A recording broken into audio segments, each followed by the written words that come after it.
大家好，我是夏妈。今天一大早上起来就看了一下我的牛肉干已经风干好了，和你们分享一下后续的一个吃法。牛肉片的腌制时间应该是有8、9个小时，就大概是快到中午那会儿做的嘛，然后晚上8、9点钟才去烘干的。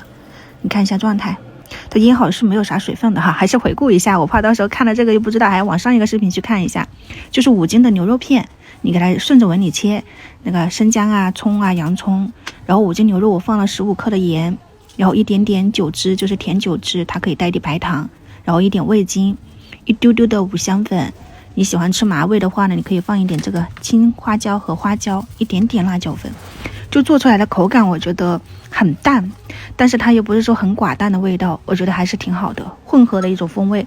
腌好了以后，你就像我这样子，如果是说家里面和我一样有烘干机的，我那天看到那个做炸鸡排哈，他说我们家最不缺的就是鸡胸肉，那有鸡胸肉你家里应该是有烘干机的，你就像这样子间隔摆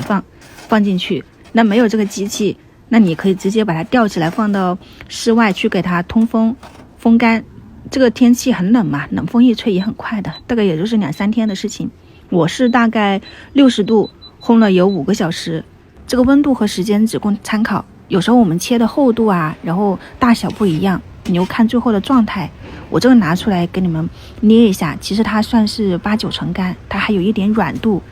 你想要储存的更久一些的话呢，那你就要烘得很干很干，但那样特别有嚼劲，我的牙口不行，所以带一点软度更好。这个是生的，它需要熟制以后才能吃，就是你需要上锅给它蒸，大概有半个小时左右吧，或者是说我这个是生的，我给它装起来。老家烤火的时候不是有那个柴火吗？我想要放到火上面去烤，就是火烤的牛肉干，想想应该是很好吃的。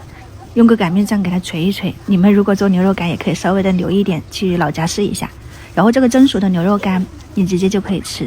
但是你想要放到时间比较久一点的话呢，因为它蒸熟以后会有一点水分，那你同样的话呢也需要去稍微的给它烘干，或者是再风干一下，把水分减少。这个牛肉干每年几乎都会做上好几次的，特别是逢年过节。那现在牛肉还便宜，你们也去试一下吧啊！拜拜。